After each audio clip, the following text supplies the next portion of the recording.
네가 오후 4시에 온다면 난 3시부터 벌써 행복해질 거야.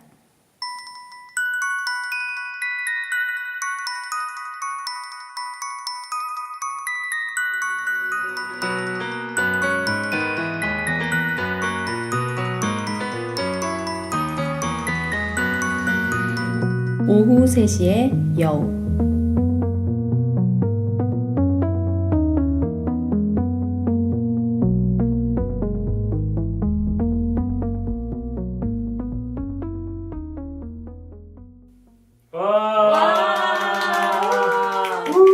안녕하세요. 웃음과 위로와 배움이 있는 팟캐스트 오세영입니다. 오 와. 이거 한 번에 다. 땄다니 또 야, 네. 역시 대단한 분들이에요.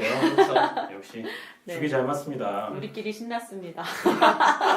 네. 저희가 5번째 여행으로 이제 여러분을 찾아왔는데 네. 네. 이번에 다뤄볼 책은 정말 신기한 책이에요, 그죠? 아, 네. 저는 되게 좋아하는 책인데 두 분은 어떠셨는지 모르겠네요.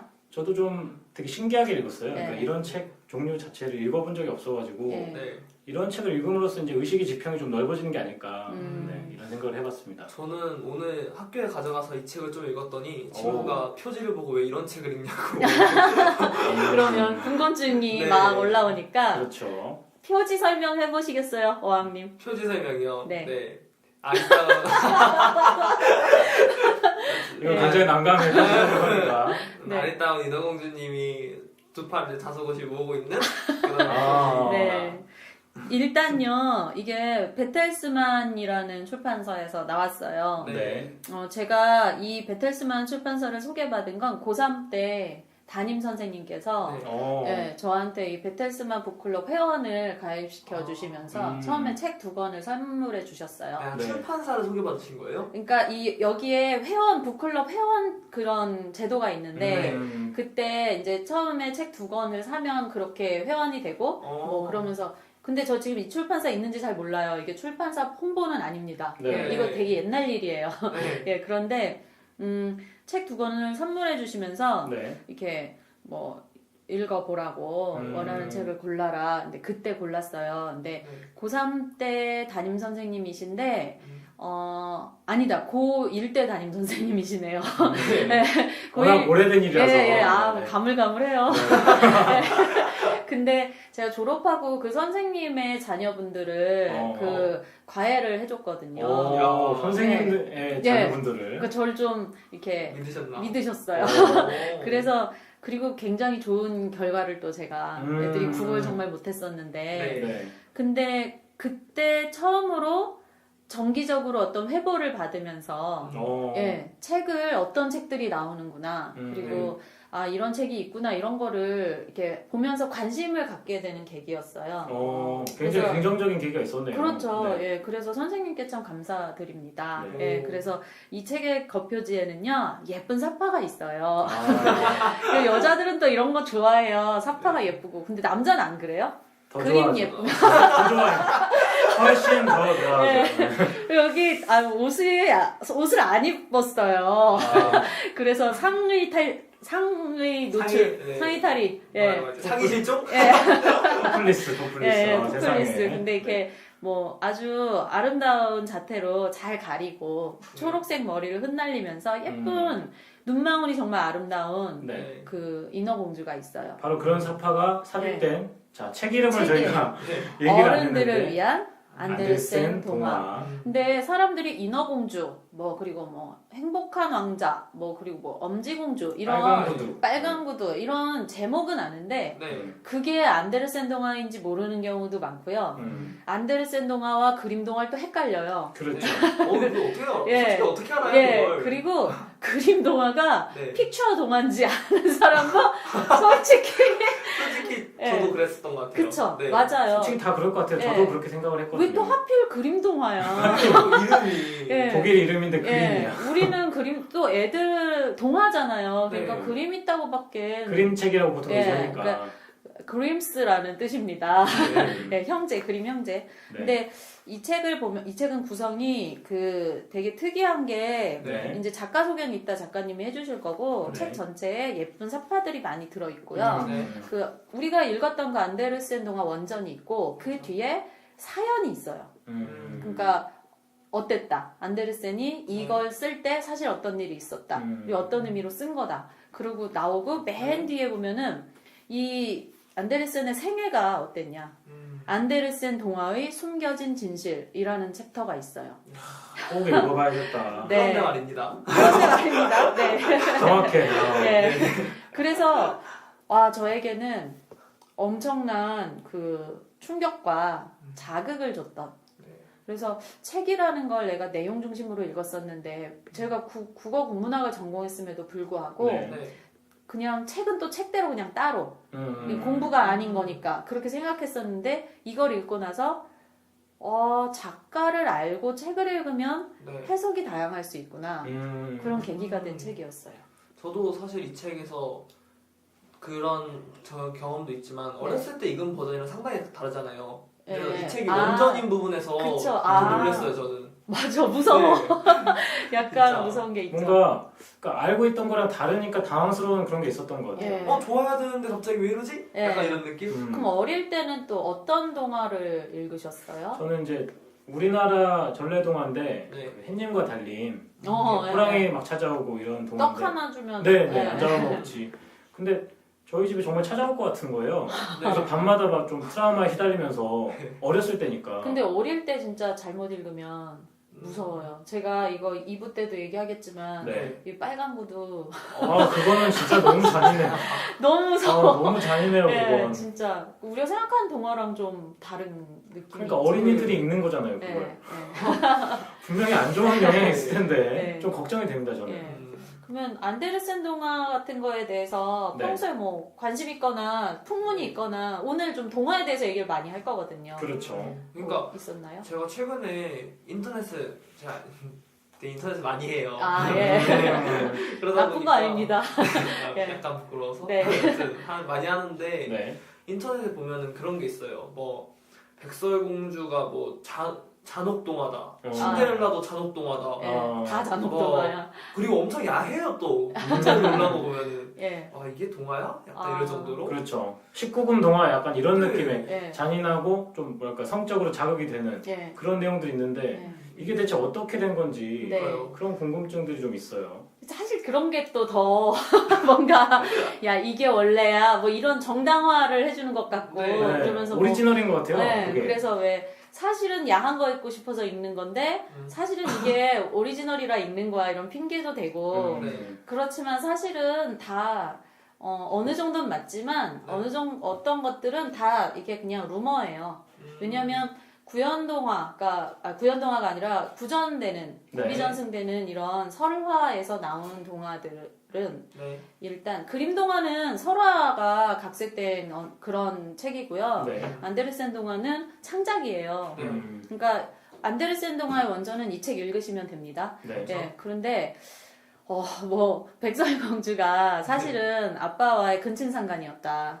그리고 뭐 그런 다양한 거 있죠. 네, 근데 네. 일단 잔인한 거는 좀 맞아요. 잔인한 것들 뭐 신데렐라가 새언니와 함께 드레스를 고르려고 했는데 엄마의 옷개를 열고 이렇게 옷을 이렇게 꺼낼 때 네. 옷개 뚜껑을 확 닫아서 목이 부러져서 죽었다.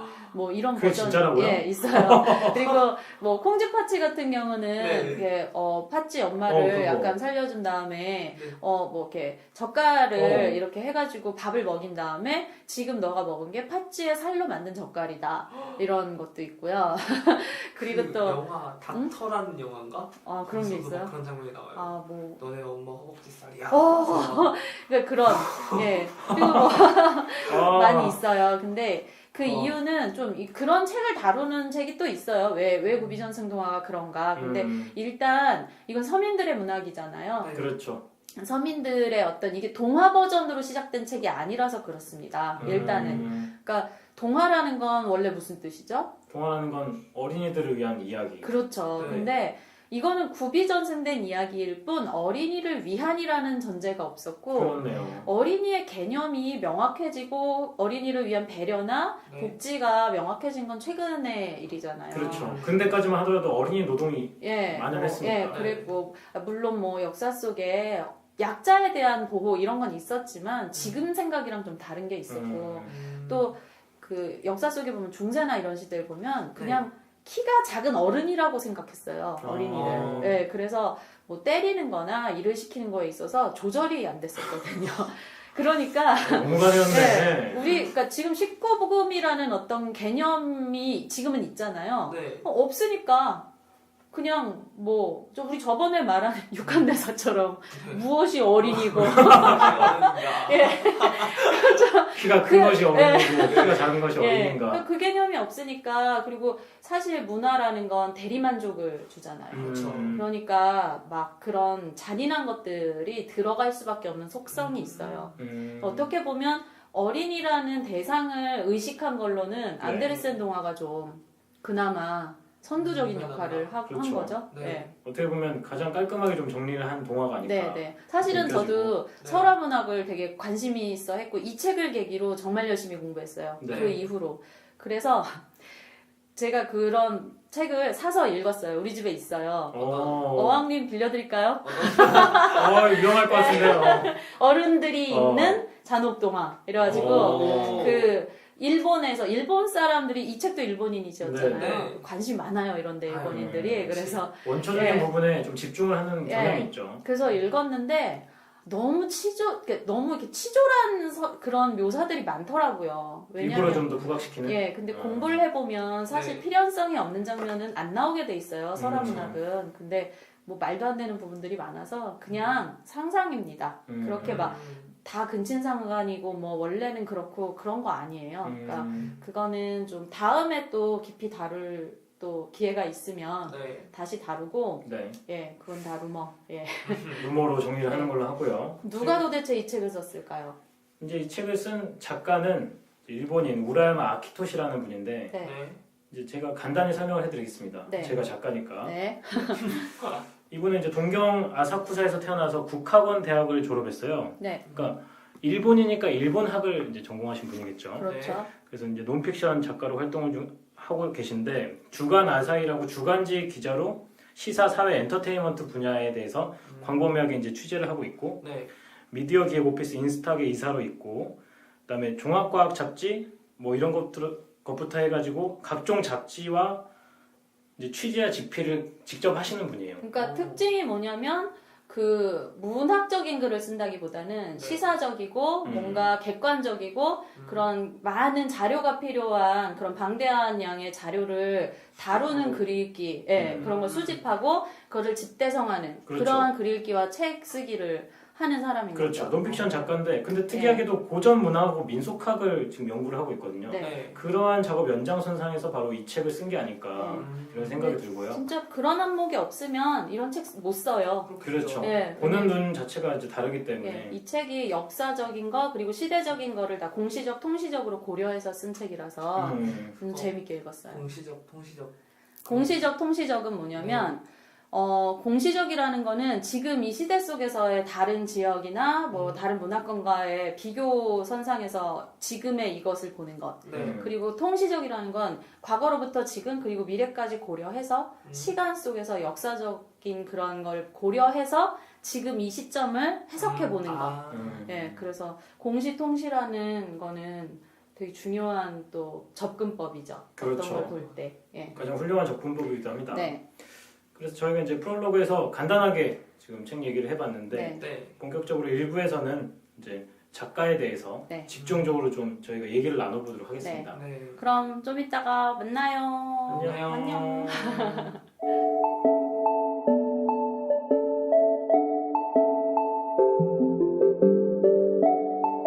다섯 번째 여행 제1부 작가와 작품. 저희가 다섯 번째 여행 일부로 돌아왔습니다. 네. 늘 돌아오시죠. 항상 네. 돌아오란 말을 쓰지 말라고 하는데 항상 돌아오고 있어요. 예, 먼 길을 예, 돌아서 돌아오는데 버릇이 무섭습니다. 네. 예. 일부에서는 작가와 작품에 대해서 집중적으로 저희가 얘기를 해볼 예. 생각입니다. 예, 제목을 작가와 작품이라고 한 이유가 네. 아무래도 이게 작가의 생애 중심으로 작품을 풀어본 거잖아요. 네. 그렇죠. 그러니까는 좀 그래서 예술 작품이라는 것과 작가가 얼마나 연관이 있을까? 이걸 분리해서 봐야 될까? 아니면 융합해서 봐야 될까? 같이 얘기해 보면 좋을 것 같아요. 어떻게 보면 이게 외지적 관점인가요? 문학을 예. 분석하는. 맞아요. 오. 혹시 어왕님 아세요? 진짜 오래됐을 네. 텐데 야. 네. 역시. 깜짝이야. 예. 외재적 관점과 내재적 관점이 크게 나눠져 있죠. 예, 작품을 분석해 볼 때. 네. 예. 그래서 외재적 관점에서는 독자의 관점에서 보는 게 예. 있고 시대의 관점에서 보는 게 있고 그리고 작가의 관점에서 보는 세 가지 관점이 있어요. 오, 진짜 놀랐어요. 국문학 정말요? 와, 다행이다. 국문학 전공이에요? 대단한데? 진짜 잘 배우셨네요. 네. 아이. 예. 이런 식으로 깔때기 연결이 되는 거야? 아, 근데 오. 제가 약간 그 뭐 학생들을 가르칠 때나 네. 저 스스로 뭔가를 새로 시작할 때 이것에 기반이 되는 어느 정도의 개념을 굉장히 중요하게 생각해요. 네. 그래야 접근이 되더라고요. 그렇죠. 그렇죠. 기본 개념을 아는 거랑 모르는 예. 거랑 천지 차이기 때문에. 예. 그동안 우리가 동화를 절대론적 관점, 그러니까 내재적인 거, 이 작품만 읽고 배경 지식 하나도 없이 그것도 되게 중요해요. 그런데 그걸로만 봤다면 이번에는 외재적 관점, 특히 작가하고 한번. 안데르센 소개를 좀 해봐야 될 것 같은데 안데르센이 덴마크 사람이에요. 예. 그죠? 유럽 사람인데. 덴마크의 보물이죠, 안데르센. 예. 그렇죠. 덴마크 가보셨나요? 또 시작했어. 아직 못 가봤어. 아 저도 아직 네. 못 가봤어요. 멕시코도 못 가봤는데 덴마크도. 네. 멕시코. 네. 네. 근데 안데르센의 가정 환경이 좀 불우했어요. 보면은 할아버지하고 아버지가 정신병에 시달리다가 사망을 했습니다. 그래서 안데르센 자신도 나도 그렇게 되면 어떡하지? 하는 좀 그런 두려움이 예. 네. 좀 평생 있었다고 합니다. 네, 네. 그런 두려움에 시달리다가 가는 삶이 참 힘들었을 것 같아요. 왜냐면 아버지만 그랬던 게 아니라 네. 할아버지도 그랬으니까 음. 안데르센이 나도 그렇게 되는 거 아닌가. 유전의 위험이 예, 있으니까. 예. 그렇죠. 이게 유전이고 필연인 건가. 음. 그런 생각 많이 하죠. 그렇죠. 예. 저도 할머니가 당뇨고 아빠도 당뇨고해서 당뇨를 신고, 걱정하고 있죠. 조심하셔야 될 것 같아요. 어린 왕자 네. 신체 검사했는데 어린 왕자가 당뇨. 고혈압이요? 고혈압 이겨. 태생성 고혈압 이겨. 근데 이게 어떻게 보면 유전이라고 들리지만 그게 아니라 본인의 식습관 때문이잖아요. 네. 그래서 저는 그래서 어린 왕자 아니라 안데르센이 네. 고혈압이라고 할 뻔했다 지금. 정신병력으로 그렇게 사망하진 않았잖아요. 그렇죠. 근데 그게 읽으면서 사람들이 내 전 세대가 그랬으면 나도 그런가 이렇게 생각했기 때문인 것 같거든요. 사실 어린 왕자 아니라 아이고 네. 안데르센이 아버지나 할아버지와 똑같이 살지 않았잖아요. 그렇죠. 그러니까 똑같은 병을 갖진 않겠죠. 네. 어왕님이 그 할머니나 아버지가 좋아하시는 음식을 같이 좋아하셨으니까 고혈압에. 예. 아니 근데 예. 9시에서 11시 사이인가? 그때 가장 혈압이 높대요. 근데 전 그때 측정을 했어요. 네. 근데 그 안데르센은 그래도 책도 쓰고 네. 뭔가 자기가 하고 싶은 것도 네. 막 이렇게 생각하고 세계적인 작가로 발돋움했으니까. 예, 그러니까 뭔가 승화되는 자기 치유든 아니면 회피든 퇴행이든 뭐든 뭔가 했잖아요. 네. 뭔가 해냈죠. 예, 그러니까는 뭐 이게 내가 부모님이 그랬으니까 나도 필연적으로 그럴 거야 할 필요 없었는데 참 안타까워요. 그렇죠. 예, 우리가 지금 생각할 때는 되게 저는 완전 성인군자인 줄 알았어요. 그러니까. 근데 이거 완전 무결한 흠이 없는 이거 사람인 줄 읽고 알았는데. 찐따 아니었나? 이런 생각이 들 정도로 네, 강한 단어네요. 예, 네. 진짜로 그 약간 좀 왜 이렇게까지 컴플렉스에 시달리지? 그러니까요. 그랬거든요. 근데 그래서 어떻게 됐어요? 안데르센에게 또 비밀이 있었어요. 이게 뭐냐면 더 네. 듣는 것 같아요. 네. 안데르센의 아버지 말고 또 다른 사람이 있었거든요. 예. 네. 그분과 어머니가 사이에 이제 사생아가 나왔습니다. 그게 바로 안델센의 누나인데 예. 안델센은 그걸 평생 부끄러워하면서 자서전에서도 지워버릴 정도로 그냥 잊어버리고 싶은 기억이었던 거죠. 예. 여러분도 혹시 감추고 싶은 비밀이나 기억 같은 거 있으신가요? 아이고 저는 그런 기억이 있는데 만약에 이런 기억을 얘기하다 보면은 친구들이랑 네. 이게 제가 얘기했던 흐름이랑 막혀요 가끔씩. 네. 너 전엔 그렇지 않았잖아. 뭐 네. 이렇게. 그렇게 딱 막힐 때 너무 당황스러운 거예요. 본인은 막 되게 솔직한 성격인 줄 알았는데. 네. 그래서 그냥 그럴 땐 어쩔 수 없이 까고 막 그래요. 거짓말이었어? 네. 이러면서. 네. 근데 그게 편하지 않아요? 네. 근데 그래도 말하기 전까지 되게 불편했던 거 생각하면은 편한 것 같네요. 진짜. 네. 지금 알았어. 네. 네. 괜찮네. 저 같은 경우에는 제가 이제 와이프 앞에서는 절대 욕을 안 하거든요. 지금 만나서 지금까지 한 번도 욕을 안 했어요. 예. 근데 저는 사실 욕을 굉장히 잘하는 사람입니다. 진짜요? 조심해야 돼요. 네. 조심해야 돼요. 공기반 욕반이에요. 근데 와이프는 전혀 모르고 있어요. 이 방송을 들어야만 알 수 있을 거예요. 그렇군요. 그러면서 우리 뭐 멍청이 이런 것도 맞아. 못 쓰게 하고. 방송행동에는 안 돼요. 성인분자처럼 살고 있는데 네. 저 안에 내재된 욕망을 좀 다스려야 될 것 같습니다. 그러면 그 아내분한테 이미지 관리하는 거예요? 이미지 관리 해야죠. 평생. 저는 평생 와이프 앞에서는 특히 가족들 앞에서는 절대 욕을 쓰지 않는 걸로. 아니 대부분 집에 와서 좀 풀어지고 긴장하면서 살고 있어요 항상. 그건 사회에서 만난 사람 무슨 죄야? 근데 친구들한테만 하죠. 고등학교 친구들, 이제 대학교 친구 한 명, 그 친구들한테만 하고 네. 그 외에는 절대 쓰지 않습니다. 제가 여러분한테 욕 쓴 적 없잖아요. 그렇죠. 뭐 가만 안 두죠. 녹음기 날아다녀요. 이건 약간 분위기 이런 게 많이 반영돼서. 맞아. 그 혼자 사는 것에 대하여 책에도 나오잖아요. 네. 그 중년의 남성들이 동료 집단이 되면 그 시대로 퇴행이 돼서 막 욕하면서 동질감을 느낀다. 저도 벌써 퇴행하면서 동질감 느끼는 것 같아요. 근데 그 컴플렉스라는 게 지금 제 생각에는 뭐 어왕님이 말씀하신 것 같은 경우도 어느 순간에 말하는 게 편하겠다. 그래서 한 거잖아요. 그러면 그동안에는 말을 안 한 이유가 아마도 이걸 말하면 애들이 날 이상하게 보지 않을까. 아니면 아까 말했듯이 다 꼬이니까 이게. 근데 음. 그게 꼬인 게 밝혀지면은 내가 거짓말했던 걸 애들이 알지 않을까. 이런 그렇죠. 것 때문에. 결국 많은 사람들이 나를 어떻게 볼까, 내가 이 일로 인해 어떻게 평가될까를 두려워해서 네. 좋은 모습을 정해놓고 그 좋은 모습을 상상한 후에 그게 아닐까봐 두려워서 또 대사님 나오나요? 네. 무엇이 좋은 모습이고 저분한테 출연료 좀 드려야 될 것 같습니다. 네. 우리 육간 대사님, 육간 오빠. 근데 저는 잘 모르겠는데 사실 이 대화를 다른 북클럽이나 친구랑도 많이 해봤는데 그러니까 야 누구나 숨기고 싶은 게 있잖아 막 이래요. 그걸 잘 모르겠어요. 그러니까 그러니까 뭘 숨기고 싶지 도대체? 그런 거. 기준? 근데 기준 이런 건 있어요. 사회생활할 때 제가 나이를 말하는 걸 싫어하고 그리고 뭐 그런 몇 가지가 있어요. 근데 그 이유는 나이 때문에 깔보거나 나이 때문에 공평해지지 않는 게 있어요. 그게 싫은 거예요. 한국 사회에서는 강하죠. 그러니까 나이지. 그거는 내가 부끄러워서가 아니라 문화 때문에 선택하는 거거든요. 그러니까는 제가 왜 그랬나 생각해 보니까 어떤 제도권에 들어가서 제도권의 조직의 어떤 한 부품으로서 생활한 적이 별로 없지 않나. 그러니까는 그런 게 아예 발달이 안 된 것 같아요. 아예 그 말을 하는 것 자체가. 그러니까 그래야 된다는 압박이나 비교의식이나 그런 그 조직에 대한 교육 같은 게. 그 안에서 내가 막 그러는 게 없는 거죠. 그래서 그 파이 이야기에 보면은 그 부분 어왕님도 아시지 않아요? 그 사자? 사자 조련사? 사자 조련사 얘기가 나와요.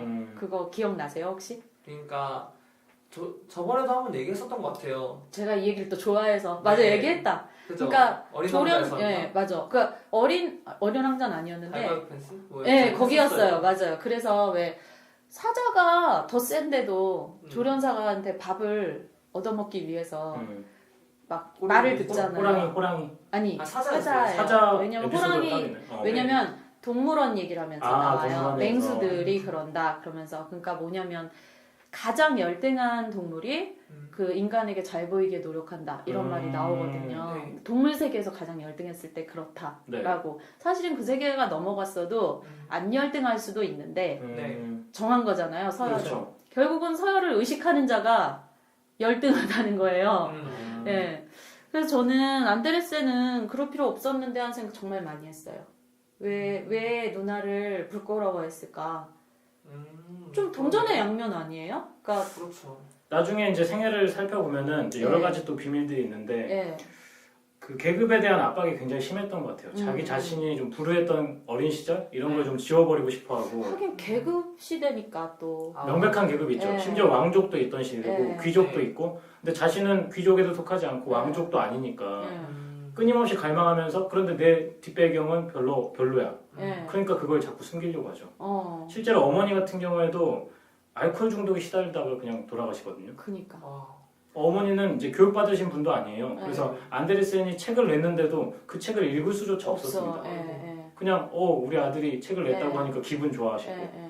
그냥 그런 정도에 머물르셨던 거예요. 너무 슬픔 덩어리야. 예. 아 그거 응팔 저 네. 그거 되게 거기서 정한이 엄마가 엮어 네, 정원이 너무 멋있었잖아요. 진짜 그죠? 멋있었어요. 그래갖고 저 그때 막 영어를 못 읽으시니까 네, 엄마 써놨죠. 예. 근데 그때 엄마가 끝까지 숨긴 게 아니라 결국은 막 밖에 잠깐만 이러 자꾸 전화 끊잖아요. 영어 빨리 부르라고 막 이러니까 네. 그러다가 정한아 엄마 영어 못 읽어. 그러면서 피식 웃었는데 역시 라미란 여사 역시 치타 여사님 우리 또 어왕님이 치타 이거 표본문이 좋아하세요.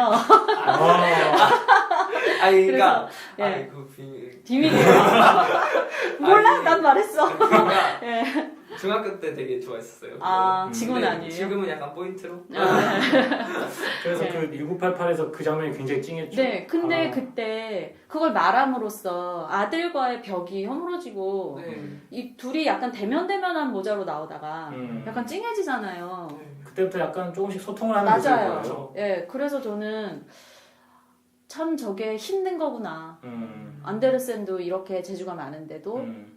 다 계급으로 평가하고. 오히려 그러니까 좀 아이러니한 게 자기가 세계적인 작가인데 이 뒷배경이 이제 불우했다는 게 알려지면 사람들이 어떻게 볼까 이런 것에 끊임없이 좀 고통을 받았을 것 같아요. 예, 맞아요. 보여지는 나가 이제 완벽해야 되는데 네. 그러지 않은 상황이기 때문에 그러니까 좀 자아를 분리시켜서 보지 않았을까 예. 뭐 이런 생각이 듭니다. 그래서 이제 우리가 안데르센을 계속 살펴보고 있는데 이제 작가로서 이제 세계적인 작가로 발돋움하면서 네. 왕실의 초대를 받기도 합니다. 그러면서 이제 자부심이 예. 장난 아니에요.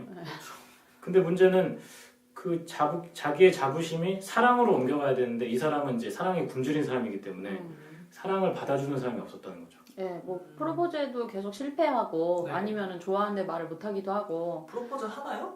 하는 적도 있어요. 근데 뭐 안 받아주고 뭐 연애 편지가 안 받아들여지거나 네. 그의 아버지에게 뭐 부탁했는데 아버지가 좋은 친구로 남기 바라고. 제발 우리 딸만은 예, 예. 그런 식으로. 또 문학계에서도 더 인정받고 싶어서 네. 그 당시 이름을 날리던 그 그림 형제에게 찾아가서 인사를 했는데 그림 형제가 제 동생 찾아왔나요? 누구세요? 누구세요?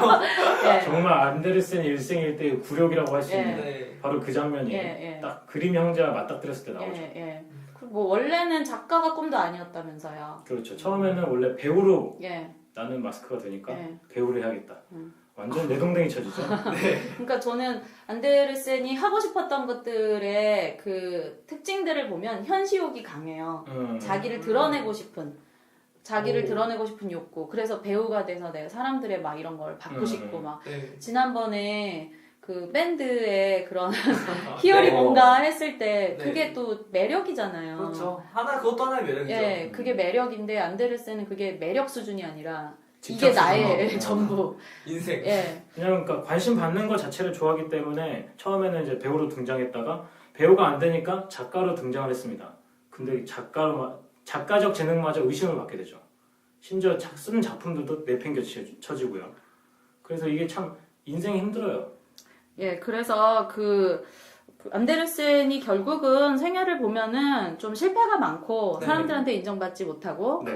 그럴수록 더더욱 인정받고 싶은 욕구가 많아져서 좀 이상함에도 불구하고 굉장한 작품들을 나중에 쓰게 되는 그래서 네. 생애 그 자기의 당시에 생시에 인정을 받는 작가가 됐습니다. 근데 네.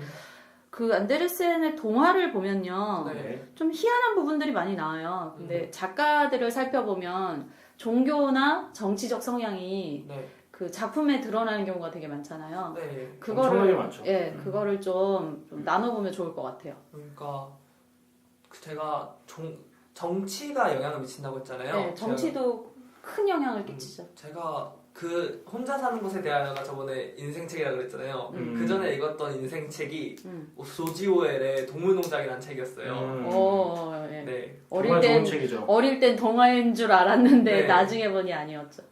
아니요. 네. 저는 그냥 아닌 줄 알고 읽었어요. 저는 몇 시절에 읽었는데요? 저 그거 중학교 때 읽었어요. 네, 어릴 때가 아니죠. 저 어린애들 동화책으로 동물농장 읽어요. 아 진짜요? 예, 애기들용으로 나와요. 오. 네. 좀 다듬어서? 예. 그래서 저는 어릴 때 읽었는데 나중에 원전 읽고 깜짝 놀랐어요. 정치 얘기잖아요. 네. 전혀 다른 얘기죠. 예, 예. 근데 일단 알아도 소름 돋아요. 근데 그건 그쵸. 진짜. 예, 예. 네, 그래서 조지 오웰에 대해서 한번 알아봤는데 예. 네. 이 사람이 이 양반이 아니라 예. 이 사람이 예. 학교를 다니면서 너무 구수하셔. 네, 네. 5년 동안 상류 계층한테 차별을 겪어요. 음, 여기서 이제 살짝 또 뭐랄까 저항의식 같은 게 하나 생기겠죠? 네. 그리고 이거 졸업한 다음에 미얀마로 경찰관을 가요. 네. 근데 거기서 이제 제국주의를 인식을 한 거예요. 조지 오웰이. 그래서 거기서 또 한번 회한을 느끼고 마치 그 정약용이 네. 그냥 서울 도련님으로 살다가 음. 암행어사직을 해보고 나서 네. 서민들의 삶에 눈을 떴던 것처럼 네. 다 난 사람들이나 이게 되지 또 그렇죠. 그렇죠? 뭔가 해봐야 또 예, 알고 대단하네요. 그렇죠. 예. 그리고 또 스페인 내전에서 파시즘에 맞섰는데 알고 보니까 혁명을 맡고 있던 게 좌파였던 거예요. 그런 거 진짜 네. 신기해요. 그런 걸 또 네. 다 깨닫고 진짜 아이러니하죠. 예, 예, 이런 아이러니예요. 모든 걸 보고 나니까 정치에 대해서 눈이 튼 거예요. 예. 그래서 러시아 혁명이랑 스탈린 배신에 대해서 글을 다룬 아까 말했던 예. 동물 농장을 네. 썼고 그리고 이런 전체주의의 종말을 예측하고 어떻게 보면은 예측했다고 할 수 있겠죠. 그쵸. 그런 예. 1984라는 책도 예, 있고 그리고 정말 네. 엄청난 명작이죠. 예. 1984. 그런 작가더라고요. 저는 어떻게 더 알게 됐어요. 오. 이런 사람의 작품 예. 뒤에 숨겨진 배경을 아니까 예. 진짜 딱 오는 게 있는 것 같아요. 저는 지금 어왕님을 보면서 놀랐어요. 아니 왜요? 어떻게 이렇게 말을 잘해요? 네? 에이, 진짜 아니, 칭찬에 약해요. 저. 아니 그러지 진짜 마세요. 왜냐면 우리 어린 왕자 3번 4번 다시 녹음하고 그때 원래 말을 잘하시긴 하는데 네. 참 이게 이렇게 말하기 힘든데 에이, 그러지 마요. 네. 지금 보고 읽은 게 아니에요 어왕님이 예, 메모만 네. 딱 해와서 빵긋 웃고 예. 계세요. 근데 진짜 어떤 사람이 정치라는 것에 눈을 뜨면서도 네. 인생이 달라지잖아요. 그렇죠. 예. 근데 이게 지금 보면은 조지 오웰 얘기하셨는데 네. 조지 오웰이 다녔던 학교가 그때 당시 영국의 최고 엘리트 학교였어요. 이튼 스쿨이라고. 네. 이튼스코요. 지금도 아주 유명하죠. 굉장히 유명한. 예. 근데 조지 오웰은 스스로 상층의 하층이라고 얘기를 했거든요. 네. 그게 뭐냐면 아. 상위 클래스 중에서 에서도 나는 하위층이다. 아. 그러니까 상상에 있는 친구들이나 상중에 있는 친구들은 자기를 상대를 안 하는 거죠. 계급의식을 느끼는 그렇죠. 거죠. 근데 막상 또 하층에 가면 대접을 해주냐. 어. 영어 말 한마디만 해도 당신 젠틀맨이네. 어. 그러니까 젠틀맨이라는 것 자체가 클래스거든요. 예, 예, 그냥 아예 대접을 안 해주는 예. 거예요. 예, 예. 그러니까 하위층으로 대접을 안 해주고 그냥 당신은 그러면 상류층이니까 다른 부류로 가. 네. 나가라 이런 네. 식으로. 헐. 그러니까 엄청나게 그 정치적인 입장이 삶을 살면서 이렇게 이미 반영이 된 거죠. 작품 속에서. 실제로 많은 좋았던 작가들을 보면 많이 네. 인정받는 작가들을 보면 주변인의 삶을 산 사람들이 많아요. 사실 자기가 속한 사회에 매몰되어서 네. 그것을 잘 내면화해서 그대로 살면 진짜 편하거든요. 귀족이든 하층민이든 똑같아요, 그건. 그런데 이게 옳은 거야? 라는 생각을 했을 때 네. 이게 다른 사람과 다른 것들을 내어놓을 수 있고 네, 그 대신에 그로 인해 양쪽에서 모두 거부당하거든요. 그렇죠. 아. 그러니까 안데르센도 그냥 엄마나 아빠처럼 살았으면 네. 거기서 나름 똑똑한 애로 그냥 이렇게 대접받았을 수도 있는데 음. 여기 말고 저쪽 세상을 원했던 거예요. 근데 그게 어떤 매개자 역할을 하는 게 아니라 안데르센은 자기의 본질을 부정하고 싶었던 거였던 거죠. 클래스 자체를 나는 이 클래스에 속하지 않아라고 계속적으로 얘기를 했던 거예요, 스스로. 그래서 그 지금 말씀하신 조지 오웰 같은 경우는 오히려 자기의 특권을 버리고 다른 부류에 속하는 거를 두려워하지 않았는데 이것 역시 편견에 부딪혀버리는. 근데 주변인의 장점이 있다면 저는 양쪽 세계를 다 아는 거라고 생각합니다. 그렇습니다. 네. 그러니까 조지 오웰 같은 경우는 정치 쪽에 좀 큰 영향을 받았는데 안데르센을 보면 작품에 종교가 좀 많이 들어가는 경향이 있어요. 그러니까 이 작가가 이제 이렇게 얘기를 하거든요. 206쪽에 보면은 이제 범신론에 의해서 이제 안데르센이 좀 움직이는 게 아니냐 이렇게 얘기를 하는데, 자, 1. 신이 만물을 만들었다. 따라서 과학도 경제도 인간의 운명도 신이 움직이고 있다고 생각한다. 또 이제 두 번째 범신론 입장은 자연의 모든 존재가 다 신이다. 신이 이미 이 세상에 나타나 있다. 이 해석은 무신론적으로 일과 정반대의 의미를 갖는다. 이렇게 이제 우라야마 아키토시가 써놨는데 안데르센은 보통 1번 쪽의 입장이 더 가까웠다고 해요. 그러니까 범신론의 입장에서 신의 존재를 굉장히 긍정을 한 거죠. 그래서 근데, 작품들에 많이 나타나죠. 근데 이런 입장이 지금 들으면 잘 무슨 얘기인지 잘 모르겠잖아요. 근데 공시적 관점과 통시적 관점이라는 걸 갖고 읽어야 되는 이유가 그게 무슨 의미인지 알려면 그 시대의 다른 사람 그리고 역사적으로 이 시점에 이게 무슨 의미인가를 알아야 돼요. 근데 사실 이 당시에 괴테가 이미 신과 인간의 대결 구도로 파우스트라는 작품을 썼어요.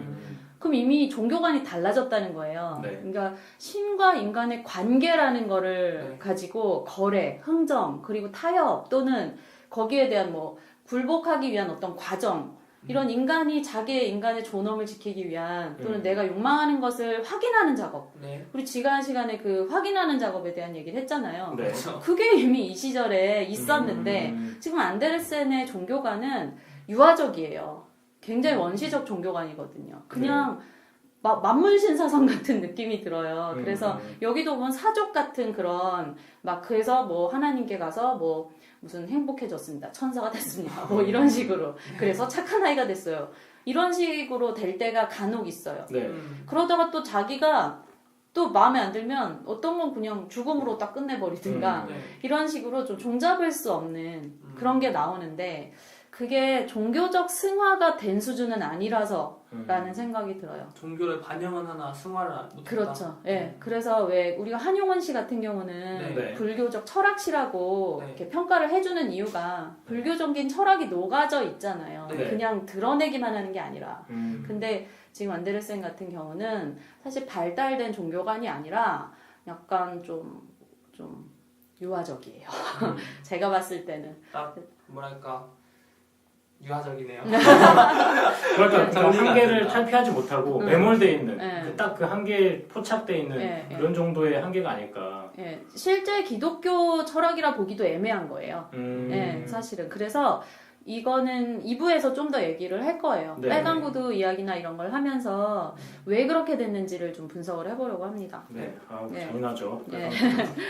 자, 그래서 이제 그림 형제가 가지고 있는 이제 동화. 갑자기 무슨 밑에 끝도 없이 갑자기 뭐. 근데 우리가 지금 이런 얘기를 하는 이유가 죄송합니다. 제가 대본만 보고 읽어서. 안데르센이 이런 불우한 생애로 인해서 자꾸만 자기를 드러내고 싶은 욕구, 그리고 막 나는 인정받을 거야, 나는 성공하고 싶어, 그리고 나의 과거는 그런 게 아니야.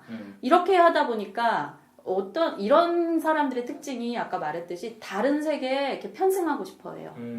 그런데 이 사람이 그나마 들이밀 수 있는 게 작가 세계잖아요. 그렇죠. 그래서 딱 붙잡은 게 아까 나왔었던 그림 형제, 그림스 형제. 그래서 그 얘기를 하고 싶으셨던 거죠? 이렇게 연결해야 되는 겁니다. 그래서 이제 저희가 동화라고 하면 이제 메르헨 이제 용어들이 이제 정리가 되는데 메르헨은 두 가지가 있습니다. 그러니까 그림 형제로 대표되는 게 민족 메르헨이고요. 그다음에 안데르센으로 대표되는 게 창작 메르헨. 전자 후자로 명확하게 나뉘는데 아까 뭐 장미님이 다 글 아니고 장미님이 다 설명을 해주셨어요. 그러니까 메르헨 그림 형제의 민족 메르헨은 각국에서 집대성한 것을 16세기 이후로 전승이 된 거. 전승이 된 거로 집대성을 했고 네. 각 민족 고유의 생활의식, 신화 및 자연과 밀접한 관련을 맺고 있는 것들을 보통 민족 메르헨이라고 합니다. 근데 이제 특징이 뭐냐면 주인공의 개성이 결여돼 있고 동물, 난쟁이, 요정, 마술사 이런 초자연적인 것들이 나와요. 그리고 결론적으로 비현실적인 불가사의한 체험을 하고 네. 결국 착한 사람이 승리한다. 굉장히 뭐랄까 게임 같은데요. 네, 정말 자기적인. 아, 근데 그건 이제 메르헨이라는 것이 그렇고요. 네. 그림 동화는 그렇진 않아요. 예, 그림 동화는 착한 사람이 뭐 꼭 승리한다는 아니에요. 근데 그렇게 많이 아는 이유가 그 샤를 페로라는 사람이 네. 이걸 또 각색을 했어요. 왜냐면 이래야 사람들이 좋아하겠지. 그림 동화를 2차 각색한 거예요? 네, 그러니까 약간 자신만의 버전으로. 네, 그러니까 그 사람은 샤를 페로는 육간 오빠를 못 만났어. 아. 그래서 이것이 좋은 결론 뭐 이렇게 해가지고 꼭 네. 그렇게 결론에다가 교훈을 놓고 뭐 그렇게 했어요. 근데 네. 실제 그림 동화는 그림 형제는 사실은 어학학자예요. 그렇죠. 네, 작가라기보다는 네, 학자에 학자이기 때문에 좀 더 지적으로 그대로 쓰거나 이제 버전을 선택하거나 이랬지 이렇게 네. 과한 각색을 하지 않았어요. 그렇기 때문에 굉장히 심리학적으로 의미 있는 작품들이 아주 많아요. 지금도 연구되고 있고 저도 네. 공부를 해봤는데 정말 도움이 돼요. 예, 왜냐면 이게 축적된 인류의 네. 그런 지혜 같은 게 뭐 심리라든지 어떤 사람들의 본성이라든지 이런 거를 되게 많이 함축하고 있어요. 그래서 특히 심리학을 공부하려면 뭐 이런 그림의 그 메르헨이나 아니면은 그 신화 같은 걸 꼭 공부해야 되거든요. 그러니까 근데 안 하시는 분들도 있죠. 그걸 좀 공부를 해봐야 될 것 같습니다. 예, 저희 예. 집에도 책은 있거든요. 예, 한번 2년째 알고 있는데. 근데 네. 지금 소개하신 게 일반적 메르헨의 의미예요. 예, 근데 이 안데르센은 그걸 벗어나는 사실적 이야기. 그렇죠. 예. 창작 메르헨이라고 예. 불리는 예. 것들인데 네. 근세에 뛰어난 작가들이 이제 의식적인 상상으로 창작하는 그런 예술적 작품들을 얘기합니다. 대표적인 작가가 오스카 와일드가 또 이런 창작 메르헨을 많이 썼다 이렇게 알려져 있어요. 오스카 와일드가 누구죠? 그 이제 아일랜드 극작가인데 네. 굉장히 되게 좀 유명한 이름이에요. 아, 근데 혹시 오스카상? 아닌데? 오스카상이 오스카 와일드 오스카상하고는 좀 다르죠. 그 그거는 영화 오스카상은 쪽이고. 그쵸. 예. 네. 그 오스카 와일드 혹시 그 도리언 그레이의 초상이라고 들어봤어요. 제가 한번 얘기해 준 적 있을 거예요. 네. 그 도리언 그레이가 초상화를 이렇게 화가 친구가 그려줬는데 네. 그 그림이 늙어요. 자기 대신 그림이 있는 거예요. 그리고 얘는 뭐 아무 짓이나 하고 돌아다녀. 그래가지고 그게 그 당시에 뭐 막 금지되고 출판 금지 그 당하고, 책이요? 예, 네. 삭제당하고, 책 뭐, 자체가 너무 좀 예. 파격적이니까 네. 예, 그래서 그런 칭호를 받은 거죠. 그 책도, 대단합니다. 예. 그래갖고 아마도 그 그레이의 50가지 비밀인가? 이런 19금 영화, 얼마 전에 개봉됐던 들어본 영화 것 있을 같아요. 거예요. 네. 아마 그것 때문에 이름이 그레이일 거예요. 도리언 그레이의 오. 초상 때문에. 그래서 아. 거기도 되게 변태적인 성행위 막 이런 거 눈 반짝거리지 마시고요. 이런 게 근데 그게 원래 책으로 유명하대요. 아주 많이 팔렸다고. 예, 그 주부들이 그렇게 그 책을 많이 읽었다고 하더라고요. 네. 근데 그래서 오스카 와일드가 보면 인간의 본성 이런 거에 대해서 많이 얘기했고 지금 읽으면 너무나 멋진 말들을 많이 했는데 그 당시에는 저런 또라이가 있나 이렇게 너무 평가돼. 너무 튀는 스타일리스트였죠. 예, 근데 그래서 지금 그때 보면은 당시에는. 아까 그러니까 육관이 오빠랑 비슷한 라인. 이제 이런 오빠 거- 됐어. 이런 경계가 없어요 오스카 와일드는. 대단한 작가죠. 예, 그래서 언급이 된 것 같아요. 예, 근데 오스카 와일드가 네. 지금 그 진짜 제가 한번 오스카 와일드의 어록 이렇게 막 돌아다니더라고요. 네. 그래서 그걸 읽어본 적이 있는데 전 사실은 오스카 와일드가 지금 이 시대에 그렇게 사람들이 그 사람이 네. 했던 말에 열광하는지 몰랐어요. 그냥 어릴 때 그 도리언 그레이의 초상 읽고 무서워 막 이렇게 생각했던 건데 괜찮아요. 저 오스카 와일드가 누군지도 예. 몰랐어요. 아니 그러니까 저는 알았어요. 근데 알긴 알았는데 현대에 있어서 사람들이 굉장히 열광하고 공감하는 작가구나라는 건 잘 네. 몰랐던 거예요. 그러니까 네. 다르게 평가되는 작가인 거죠. 이전에는 막 비난받고 삭제당하고 검열당했다 했잖아요. 네. 근데 오스카 와일드 같은 경우는 그 당시에도 자기가 되게 꿋꿋했어요. 자기 작품 세계 하고 싶은 거에. 그렇죠. 예, 근데 이 덴마크의 그 큰 평가를 받은 안데르센은 전 세계적으로 뭐 정말 어린이들의 정말 임금님이잖아요. 그렇죠. 근데 이 사람은 그런 소신을 갖고 한 걸까? 이 책이 이런 의문을 자꾸 주게 하잖아요. 그렇죠. 이 책을 읽으면서 그런 의문들을 하나하나씩 풀 수가 있는데 네. 사실 안데르센은 덴마크어조차 제대로 구사하지 못했습니다. 네. 그 보면 비평가 모베크라는 사람이 있는데 안데르센은 언제쯤이면 모국어를 제대로 쓰는 방법을 배울까? 이런 식으로. 세상에. 네, 작가들. 모베크 이분 지금 뭐 하시죠? 예?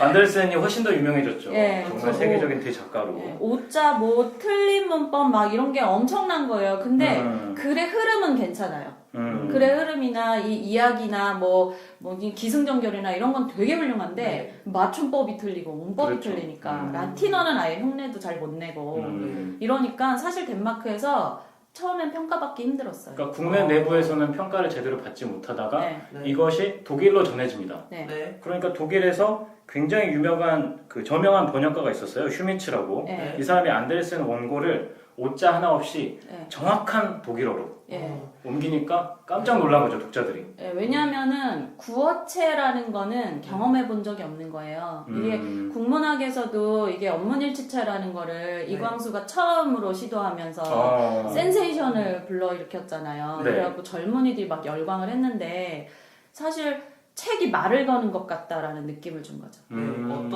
여기 책에 보면 어떤 외국 아저씨가 나한테 이야기를 전해주는 것 같았다. 네. 그 얘기하더라고요. 그러니까 사실 엄청난 지식인들만 책을 읽는 게 아니거든요. 네. 그렇죠. 그리고 사실 머리 아플 때 있어요.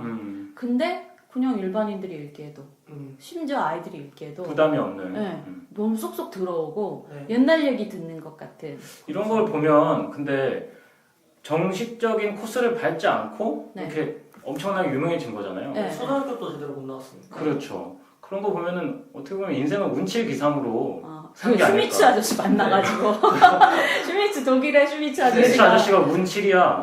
그러니까 운칠기삼이란 말은 인생의 70%가 운이다. 네. 이렇게 뭐 이런 말이 있는데 여러분들은 이 안데르센을 보면서 어떻게 생각하시는지. 작가님은 운이라고 좀 봤어요? 저는 그러니까 운도 있는데 물론 이제 기술도 네. 구어체로 썼다는 그 굉장히 특이한 세계 유일하잖아요. 네. 어떻게 보면. 운이라고 봤어요. 운이라고 봤어요. 지금 마음이 부럽다. 그러면 이미 아니, 마음은 포장하려고 하다 나에게도 보니까. 슈미츠가 있었으면 내 슈미츠 네. 빨리 찾아야 돼. 지명수배 하도록 하겠습니다. 네네. 네, 저도 네. 근데 저는 운칠기삼이라는 말이 있잖아요. 네. 그래서 여기서 보면은 안데르센이 구어체를 잘 쓰는 그런 기술이 있었잖아요. 네. 네. 근데 이 기술이 없었다면은 사실 운이 있다고 해도 완성된 안데르센이 나오지 못할 거라고 생각하거든요. 저는. 슈미츠 아무리 만나봤자. 네. 그러니까 그 저는 이야기의 흐름이 있었기 때문에 오자를 누군가가 교정해줬을 때 이게 완성된 거지 흐름도 슈미츠가 해줄 수는 없으니까. 그렇죠. 네. 그게 그거죠. 네. 감사합니다. 네네. 어설프게 네. 막 라틴어 배워가지고 막 낑낑거리면서 썼다가는 네. 뭐 이도 저도 아닌 작품으로 네. 그냥 흐지부지 건너갔을 거예요. 근데 저는 우리가 혼자 사는 것에 대하여 그 녹음했을 때 네. 제가 마무리해서 그 얘기를 했었잖아요. 혼자 살 때 전부 다 역할을 다 하기 힘들다. 네. 그래서 뭔가 잘하는 사람과 친구를 맺음으로써 내가 하나를 확실히 하고 99명의 친구를 사귀는 것도 좋은 삶의 방법일 수 있다. 네. 근데 저는 안데르센이 좀 그렇지 않았나. 네. 삶이 있었으니까. 자기가 잘하는 삶만 하고 네. 나머지는 이제 운에게 맡기는 네. 거죠. 슈미츠한테. 예. 그러니까 저는 사실 그래요. 사람들이 노력하는데 막 이렇게 그게 힘드는 게 좀 하기 싫잖아요. 그렇죠. 그러니까 뭐 나는 운이 없어서 그래. 그 예. 에디슨이 그런 말을 했었어요. 네. 천재는 1%의 재능과 99%의 노력으로 이루어진다라고 네. 했는데 사실 그것도 1%의 재능이 결코 의미가 없는 게 아니라는 거죠. 그게 그렇죠. 있어야 네. 완전해지는 거예요. 맞아. 네. 그러니까 1%뭐 영감, 재능 뭐 이렇게 하는 네, 얘기인데 네. 안데르센은 정말 대단한 재능을 갖고 있었네요. 그러고 보면. 근데 그 앤데르센의 재능이 컴플렉스에서 왔다는 게 난 중요하다고 봐요. 책에서 보면은 컴플렉스 때문에 좀 비롯됐다고 이렇게 작가는 네. 설명을 하고 있죠. 왜냐면 어린이들이랑 소통을 잘 못했다 그랬잖아요. 네. 어른들과. 어른들과. 그래서 어린이들은 반박도 안 하고 비난도 안 하고 잘 들어주고 하니까 네. 되게 다양한 그 이야기에 그런 뭐 기회가 있었다 그럴까? 근데 그 어왕님 네. 땡땡랜드에서 땡땡월드인가? 월드죠? 네. 그 아르바이트 했었잖아요. 네. 그 뭐 인형 하셨다고 그러던데 인형의 아저씨 아니었어요? 뭔 인형이에요? 왜요? 아니 인형 아니야? 뭔 인형이에요? 인형 판다고 지금 제보가 막 아니, 들어왔어요. 회초리도 안 들어가고 뭘 천조갈 했다가 뭘 못하나? 아니, 좀 달라요? 사과해 주시면 안 돼요? 진짜 사과. 네, 저 인형 여러분 죄송합니다. 인형한테 사과 말고요. 아니. 장난감. 네, 장난감 칼을 팔았었죠 제가. 네. 아, 칼을 제가- 팔았구나. 네. 장난감 칼을 팔았는데 제가 또 애들이랑 소통을 좀 잘해요. 장난감 차. 칼 칼? 칼. 칼. 네. 칼을 사나요, 애들이? 많이 사요. 오, 여자애들도 사고 많이 해요. 어릴 때 장난감 플라스틱 칼 막 아니, 불 근데 켜지고. 거기에 불 켜지는 네. 것 때문에 배터리 네. 들어가는구나. 네. 난 방송국. 네. 또 약간 세대 차이. 예. 네, 일단 세 가지 색깔이 있어요. 핑크색, 초록색, 파란색이 있는데 핑크색 색깔도 여자친구들이 많이 사간답니다. 네. 그럼 이제 영업을 할 때 네. 어떤 기술이 있나요? 일단 제가 일을 하잖아요. 그러면은 한 손에는 그 뭐 돌리는 장난감이 있고 네. 한 손에는 칼을 들고 있어요. 그냥 막 인사를 해요. 그러면은 어떻게 하나 눈이 딱 마주쳐요. 네. 그럼 계속 눈이 마주치고 이걸로 오른쪽에 있는 게 되게 화려하거든요. 그래서 그걸 막 시선을 끌어요. 시선을 끌면은 이게 한쪽이 전략적이야. 오면은 어디로든 그 근처에 가게 돼 있어요. 그러면은 제 얼굴이나 아니면 왼쪽에 있는 칼에 눈이 가겠죠? 그리고 왼쪽에 있는 칼이 좀 더 오른쪽에 있는 것보다 비싸요.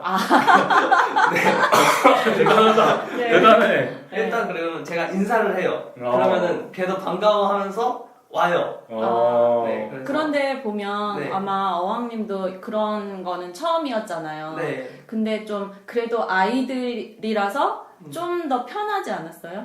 네, 애들이랑 그쵸. 편하죠. 네, 약간 부모님도 약간 긴장되고. 그쵸. 네. 부모님들이면 벌써 얼만데요? 막 이러고. 그렇죠. 뭔가. 아이들이 사달라고 하면 부모님들이 대부분 사주시는 그렇죠. 거죠. 역시. 근데 아이들이기 때문에 좀 편하기도 하고. 네. 근데 지금 보면 처음부터 그런 오른쪽으로 눈을 이렇게 유혹한 다음에 왼쪽에 비싼 걸 아이 내미는. 컨택으로. 네. 이게 처음부터 된 건 아닐 거 아니에요. 그렇죠. 네. 처음에는 진짜 4만 원밖에 못 팔았어요. 많이 팔았는데? 아니에요. 얼마짜리? 4시간 동안 일했는데 아. 4만 원밖에 못 팔았어요. 근데 나중에 가니까 한 20만 원씩 팔고 막 그래요. 야, 영어 망됐네요.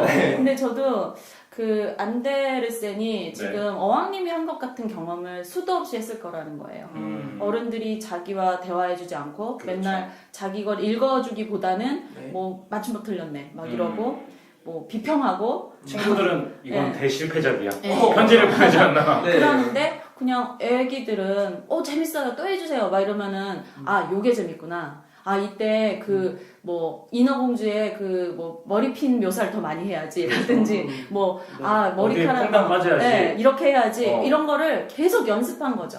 글을 못 쓰니까 입으로 태고를 하는 거예요. 입으로 계속 고쳐 네. 쓰기를 했던 거죠. 그래서 이런 말이 책에 나와요. 어느 날 안데르센의 일기에는 이렇게 쓰여 있다. 하루 종일 썼다. 입이 아프다. 와, 진짜.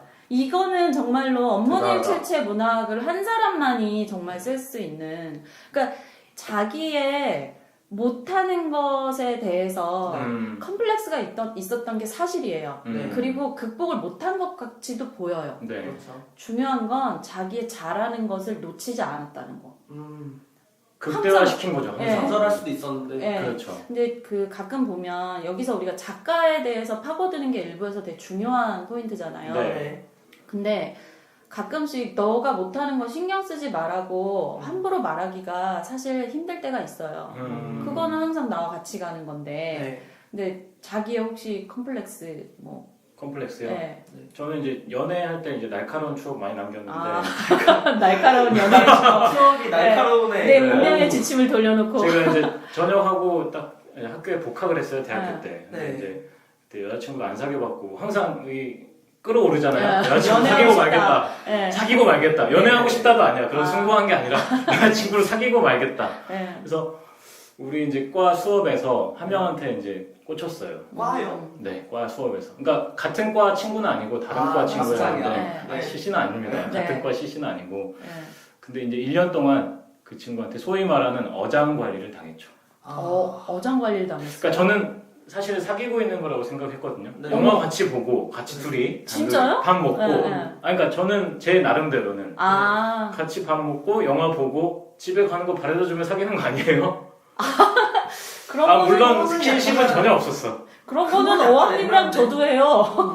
저도 네. 뭐 그런 거 가끔 되게 많지 않아요? 그런 해봤어, 친구? 저도. 네. 뭐 밤에도 통화하고 뭐 이러는데 네. 저는 사귄다고 생각했어요. 진짜요? 근데 고백도 없었는데? 네, 고백은 전혀 없어요. 안데르센이네. 100% 손도 100% 안데르센이었죠. 한 번도 안 아. 하셨어요? 1년 동안?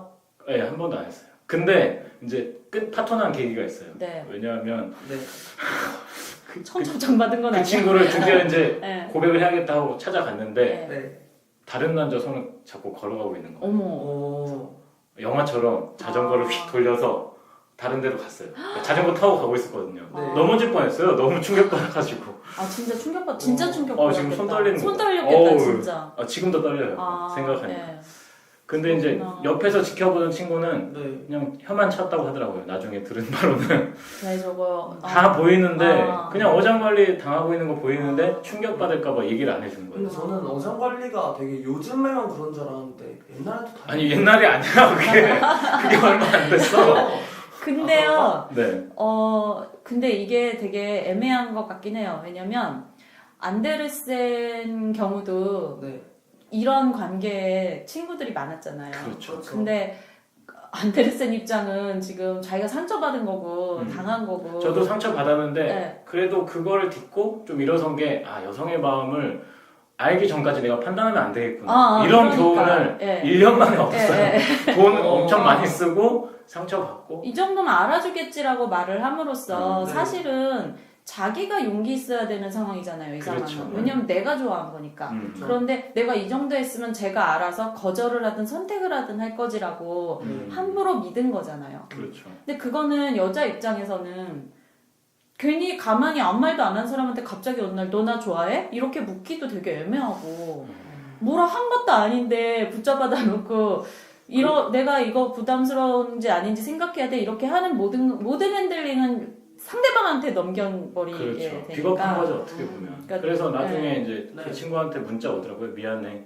아 그래요? 그 손잡고 가는 여자친구한테요? 네, 그러니까 여자분이 저한테 근데 그 여자분은 네. 어장관리 의도 있었던 것 같아요? 100%죠. 아, 지금 와서 그러면- 생각해 보면. 그럼 잘못한 건 지금 와서 생각해 보면 네. 확인은 했어요. 그러니까 뭐 끝까지 묻진 않았는데 네. 정황상 100%였던 것 같아요. 왜냐하면 그 여자분은 네. 남자친구가 원래 있었거든요. 그 남자분 말고 아, 군대 간 남자친구가 있었어요. 아. 그 군대 간 남자친구가 있는 여자친구랑 저는 이제 이렇게- 가능성이 있다고 봤어요. 여기까지. 도덕적으로 문제가 되나? 아, 왜냐면 거기는 이제 네, 정글이기 그렇군요. 때문에 네. 되게 재밌어서 나 밤새 얘기하고 싶은데 진짜 지금 약간 거기까지요. 예 거기까지 하죠. 너무 그런데 네. 안데르센의 경우를 놓고 한번 같이 묶어서 얘기를 해볼게요. 네, 근데 네. 우리가 이 얘기가 나온 이유가 자기가 컴플렉스. 가진 컴플렉스라는 거를 음. 그냥 극복해야 되는 걸로 지금 생각하고 자꾸 그걸 극복하려 노력을 하는데 에너지를 쏟을 것인지 네. 네. 아니면 내가 그냥 잘하는 거에 초점을 맞춤으로써 음. 나를 신장시킬 것인지 네. 이거의 모습을 지금 보여주는데 안데르센은 자기 극복은 끝까지 안 하는 걸로 지금 이 관심이 책에서 없어. 예 자기 극복. 그냥 계속 나 원망할 거 하고 네. 짝사랑 계속하고 계속 실패하고 하는데 이거를 심리학 용어로 승화를 시켜요 예술적으로. 그래가지고 또 나름 아까 말한 눈칠 기삼을 이룰 수 있는 예 그 기삼에서의 또 일부분인 네. 그 덴마크어나 라틴어를 네. 채우지 않고 그냥 네. 잘하는 걸로 딱 꽉 예, 채워버렸어요. 예. 그래서 남이 와서 그러네. 그냥 그건 알아서 처리해줬잖아요. 네. 제일 못했던 게 마침 얘기가 잘 나왔는데 네. 제일 못한 게 사실은 지금 뭐 라틴어 덴마크어가 문제 아니라 사랑을 못해. 용기가 너무 없어요. 네. 예. 근데 근데 참 나쁜 사람. 자 그러면 지금 막 술렁술렁 하는데 네. 약간 정리를 해보면요. 원래는 루이스 콜린이라는 사람이 네. 그러니까 있는데 이게 두 번째 사랑이었어요. 그러니까 첫 번째 사랑이 누구냐면은 리보이 보이콧이라고 있었어요. 근데 이 리보이 보이콧이라는 사람을 되게 사랑했는데 네. 이 사람이 자기 후원자가 있었거든요. 네. 왜냐면 안데르센은 출신이 별로잖아요. 그러니까 후원자가 있었어요. 요나스 콜린이라는 사람이 있었는데 네. 이 사람이 리보이 때문에 너무 힘들어하니까 네. 리보이가 막 다른 사람하고 약혼했다 이러니까 막 정신 장난에 가까운 막 내가 완전 난리가 난 거예요 지금. 네. 약간 후두루두하면서 김장님 자전거 이렇게 손 부들부들 손 막 이것처럼 떨고 막 이렇게. 갈장을 일으키고 막 애가 너무 힘들어하니까 네. 그 요나스 콜린이라는 사람이 독일 여행을 가봐라. 그래갖고 뭐 이렇게 하면서 가가지고 독일 여행을 가서 이제 만난 게 사실은 요나스 콜린의 딸인 거예요. 이 가족과 네. 되게 친한. 그러니까 루이스 콜린이 죄송합니다. 자꾸 요나스 콜린은 아빠고요. 네. 루이스 콜린은 딸인데 네. 루이스가 8살 때부터 루이스 8살 때부터 10년 동안 원래 친했어요. 네. 원래 알던 사이예요. 그런데 18살의 루이스를 딱 본 순간 사랑에 빠진 거예요. 어떻게 보면 금사빠남이야. 네. 근데 금방. 안데르센은 27살이었어요. 그러니까 9살 차이면 뭐 좀 애들을 좋아해. 그런가? 예. 그래서 네. 9살 차이. 근데 이 사람하고 되게 사랑하고 뭐 계속 이렇게 했는데 안 됐어요. 음. 이게 안 되니까 그때 작품이 인어공주. 그때 작품이 인어공주였고 네. 그 다음에 뭐 아그네스와 인어 이런 작품도 있고요. 왜 웃으세요? 작품을 정말 네. 절묘하게 승화를 잘 그쵸? 시키는 것 같아요. 글이라도 썼으니 다행이죠. 어떻게 이렇게 아름다운 작품을 쓸 수가 있지? 그러니까요. 그렇게 스트레스 받고 나는 손만 떨리던데. 네. 이루어지질 않잖아요. 승화의 달인. 네. 진짜 아그네스와 대단해. 인어공주 이런 거를 몇 년에 걸쳐서 각색해가면서 써요. 네. 그러니까 이걸 붙들고 계속 상처를 붙들고 살았던 거예요. 네. 그리고 나중에는 그 예니 린드라는 스웨덴에 정말 막 국가의 보물 같은 가수가 있는데 네. 그때 23살이었어요. 굉장히 아름다운 여인인데 이 여인을 어느 날 이상하지 35살 때 네. 안데르센 35살 때 네. 자기가 묵고 있는 호텔의 숲밖에에서 이 여자의 이름을 발견했어요. 나 안데르센 보면 진짜 희한한 남자야. 그러고선 찾아가요. 그 호텔 방에. 오. 그래서 나 이런 사람이에요 이러면서 아니 너무 황당하잖아요. 갑자기 난데없이 뭐야 이게. 그때는 이미 유명세를 따쳤을 때겠네요. 이 사람은 유명했지만 그 여자는 모르죠. 스웨덴 사람이고 네. 모르죠. 관심 없는데. 제가 어느 날 어느 나라에 가서 숲밖에 보고 막 지금 만약에 미국으로 갔어. 여기에 되게 유명한 막 애가 있어. 찾아가서 저 한국에서 오세요 하는 사람인데요. 이러면 너무 이상하잖아요. 얘 네. 뭐라는 거야 이러잖아요. 근데 뜬금없이 막 떠들다 간 거예요. 근데 되게 수줍은 여자예요. 이 예니라는 사람은. 그래가지고 이 아저씨 뭐지? 35살 사람 남자가 지금 23살 여인에게 와서 막 이러니까. 네. 근데 3년 후에 이 사람 친구가 얘한테 만나고 싶어 한다, 그 여자가. 네. 예니가 너를 만나고 싶어 한다고 만나게 돼요. 근데 그땐 왜 만나게 됐냐면 이제 예니가 이선 작가인 걸 안 거예요. 그래갖고 근데 작품이 흥미로워. 작품도 많이 읽어봤어요. 예. 그러니까 재밌네? 작품 말을 거네? 이러면서 네. 그래서 만난 거죠. 근데 그 신기한 게 글을 못 쓰잖아요, 안데르센이. 네. 그러니까 문어체를 못 쓰잖아요. 근데 네. 말의 달인인 거예요. 그래가지고 설득의 왕. 그리고 이게 아. 국립극장에 이 예니를 초청하고 싶은데 수줍음이 많고 덴마크는 국립극장의 그 관객 수준이 비평이 혹독해요. 아까 안데르센은 혹독한 거 봤잖아요. 네. 그래서 뭐 비평의 시간까지 있대요. 그냥 맞았어요. 대놓고 막 깐대요. 그거가 무서워서 예니는 수줍은 성격이니까 네. 나 안 간다고 그랬는데 설득했어 안데르센이. 근데 또 잘 됐어요. 그래갖고 막 네. 사람 비평 아예 안 하고 막 박수 치고 다시 막 오라고 막. 그랬다 네. 책에 나오잖아요. 그 사람 자체도 재능이 있는 사람이었던 거죠. 가수 그렇죠. 자체에서. 예, 그러니까 보면 꼭 잘난 사람 좋아해요 안데르센이. 맞아. 예, 그래서 결국은 절친으로 10년을 지내요.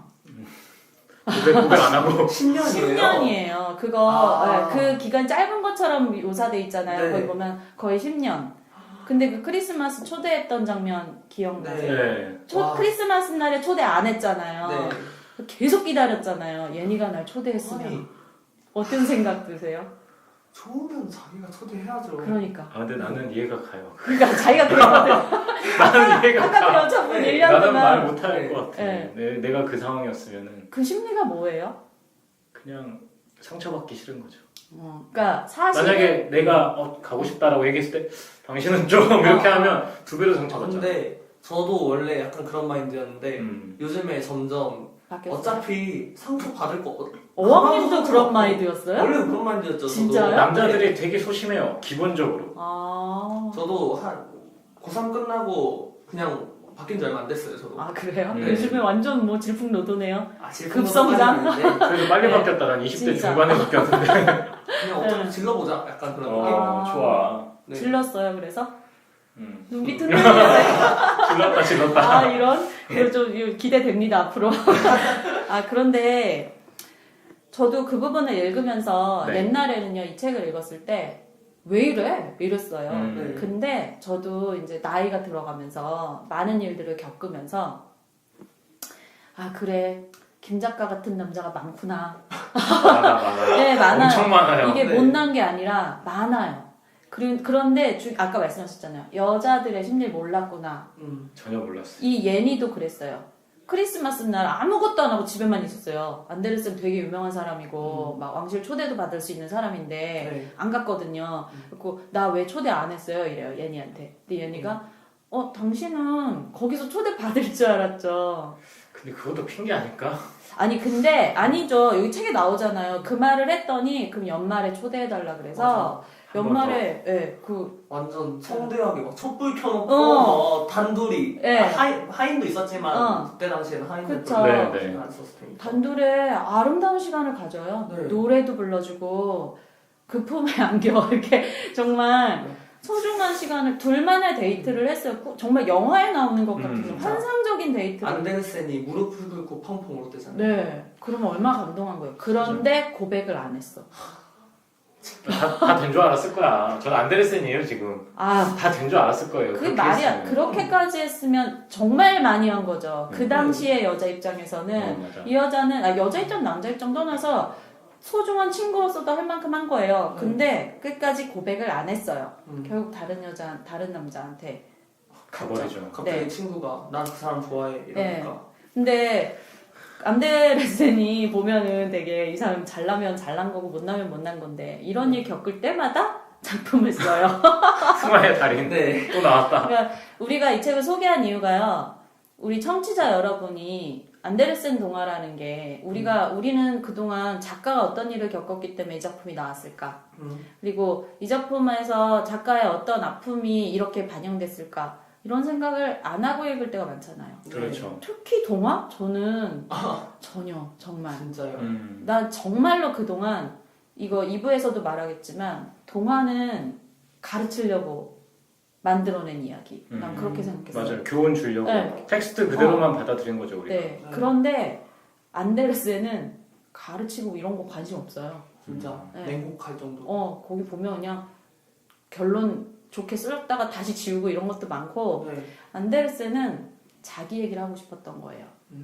그래서 이 동화를 읽을 때 더 깊이 읽을 수 있는 기회가 될 거예요. 이 책을 읽으면. 그렇지 않았어요? 어땠어요? 괜찮았어요. 정말 뭐랄까 좀 뒤집어 볼 수 있는. 네. 그러니까 책 자체를 확실히 텍스트로만 대하지 말고 네. 그 외부에 있는 세계랑 같이 이제 좀 호흡을 하면서 읽어야겠다. 네, 네. 이런 생각이 딱 들더라고요. 네. 그러면서 다른 책도 좀 뒤집어 보고 그걸 음. 좀 바꿔서 생각해 보고 이런 것들을 많이 좀 네. 생각하게 됐습니다. 예. 그렇게 별로 안 읽는 스타일이었어요. 전에는 그렇게 그러니까 좀 빨리 읽는데 집중하느라고 네. 그러니까 텍스트 자체를 좀 빨리빨리 받아들이는 데만 좀 집중을 했었는데 그러니까 이 책이 좀 생각의 계기를 많이 만들어줘서 그래서 참 좋은 책인 것 같아요. 어왕님은 저는 그냥 원래 비슷하게 읽었던 것 같아요. 책을 그쵸. 읽을 때는. 근데 동화를 그렇게 읽을 생각은 못했죠. 그쵸. 저도. 네. 그러니까 특히 이 책이 저는 어쩌면은 자녀를 가르치시는 분들이나 네. 내가 소설이나 뭐 이런 거를 읽고 싶은데 음. 어떻게 읽을지 잘 모르겠다. 그러면 정말 재밌게 읽으면서 이거 되게 쉽게 써 있는 거 알죠? 네. 이거 책도 되게 네, 얇고 네, 맞아요. 가지고 다니기도 가볍고 그림도 그러니까요. 예쁘고 정말 여러 가지로 그리고 재밌는 얘기 진짜 많이 들어있잖아요. 우리가 오늘 한 얘기는 그냥 막 빨리빨리 요약한 거고 네. 저는 되게 흥미로웠어요. 아 옛날 유럽이 이랬구나. 그리고 소재도 사랑이니까 되게 읽기도 편하고. 네네. 그래서 참 안데르센이 자기의 그런 아픔을 승화함으로써 한 거를 어떻게 봐야 할지는 독자의 몫인 것 같아요. 저는 작품으로 승화된 건 참 다행인데 인간적으로는 매력이 없었어요. 그렇죠. 왜냐면 그냥 안타까움 자체. 네. 아무것도 못해. 이 책에 나오는 얘긴데 이 짧은 동화 하나를 소개해주면서 일부를 이제 마무리를 할게요. 네. 여기에 보면은 팽이와 공이라는 짧은 동화 기억나요? 찌질 동화죠. 찌질 동화. 네. 정말 무슨 복수하는 동화 같아요. 팽이와 공이 있었는데 팽이가 공을 사랑했죠. 네. 근데 어느 날 비가 왔고 공이 사라졌어요. 근데 평소에 이 공은 제비를 좋아했었어. 네. 근데 팽이는 찾아봐요, 안 찾아봐요? 안 찾아. 안 찾아봐요. 네. 그리고 무슨 생각을 했죠? 무슨 생각을 했죠? 기억이 잘 안 나요. 이 사람들이 이거 제비하고 도망갔구나. 아, 제비와 맞아. 사랑에 빠졌구나. 이렇게 네. 생각하고 그냥 자기가 혼자 이렇게 생각하는 거예요. 그냥 김 작가님이 얘랑 나랑 잘 되는구나 이렇게 생각하는 것처럼 맞아. 아. 그런 심리인 거 맞잖아요. 네. 그러니까 그런 식으로 확인은 안 하고 자기가 생각하는 대로 그리고 시간이 흘렀는데 네. 팽이가 되게 금칠을 하게 돼요. 음. 어느 일을 계기로 그래갖고 완전 럭셔리한 팽이가 된 거죠. 네. 근데 어느 날 쓰레기통에서 팅팅 부른 공을 발견해요. 근데 그 공을 보고 어머 쟤 뭐야? 이러면서 네. 되게 보잘것없다. 그러면서 난 지금 이렇게 화려한데 이런 생각을 하거든요. 네. 이거는 너 이건 설명 네. 필요한가요? 근데 이때 안데르센이 어떤 식이었냐면 그 팽이 있잖아요. 네. 네. 그 팽이가 그 얘가 좋아했던 그 루이스. 그러니까 자기가 공이. 자기를 버렸잖아요. 공. 네. 네, 그러면서 자기는 지금은 뭐 예니와의 관계가 있고 자기는 되게 뭐 연금을 받고 왕실에서 이런 식으로 생각하는 거예요. 나는 팽이다. 나는 팽이다. 근데 중요한 거는 예니나 리보이나 루이스나 이걸 아니하는 거죠. 모르죠. 혼자 묵지고 잠가지고 동화 쓰고 난리 났는데 그들은 모른다는 거죠. 좀 그래서 어쨌거나 저쨌거나 우리가 잘하는 걸 합시다. 네. 그래야 될 것 같아요. 네. 저만의 길을 걸어가는. 네. 그러니까 서로 이제 각자의 길을 걸어가는 그런 사람이 돼야지. 네. 이제 좌고우면하고 이렇게 뒤를 돌아보다가는 네. 굉장히 좀 힘들어지지 않을까. 네. 이런 생각이 들었습니다. 무슨 교과서적인 말씀하시네요. 아, 예. 그러네요. 예, 근데 저도 되게 많이 막 공부에 실패하는 경험도 많았고, 뭐 사랑에 실패하는 경험도 많았고 했는데, 네. 그걸 잘 소화하면 또 내 거가 되더라고요. 이럴 때 얘기할 거리도 있고. 김 작가님도 에피소드 하나 남은 거잖아요. 그럼요. 그거 얘기 안 하려고 그랬는데 네. 손이 떨려가지고 얘기만 하면 오늘 이후로는 이 얘기를 하고서 손이 안 떨리시길. 몇 개 에피소드 더 있는데 아직 네. 좀 2부에서 또 이제. 저장해 볼게요. 예, 그리고 어학님은 지금 달라진 이후에 지금 뭐 고백을 했는지 안 했는지 모르겠지만. 자신감 넘쳐요. 네. 자신감은 넘쳐요 지금. 네. 그래서 오늘 우리가 1부에서 솔직히 안데르센에 대해서는 많이 알았다고 생각해요. 네. 우리가 뭐 이 얘기 저 얘기 많이 했는데 안데르센에 대해서 알게 됐고 이 동화를 다시 읽는 방법이 있다는 거를 작가의 입장을 좀 심리를 생각해보자는 취지의 일부를 좀 마무리를 했고요. 네. 그리고 2부에서는 작품을 가지고 작품에 그 묘사된 어떤 묘사나 주제의식이나 이런 뭐 덧붙임이나 이런 것들에 대해서 어떻게 해야 내가 동화를 읽으면서 그리고 또 어떻게 보면 내가 동화를 읽혀주면서 누군가에게 읽어주면서 어떻게 그걸 소통하는 게 좋을까를 좀 고민을 해보는 시간을 갖도록 하겠습니다. 네. 네. 그러면 네. 우리 늘 하던 오세요 멘트 한번 마실까요? 네. 자, 웃음과 위로와 배움 있는 팟캐스트 오세요로 오세요. 와.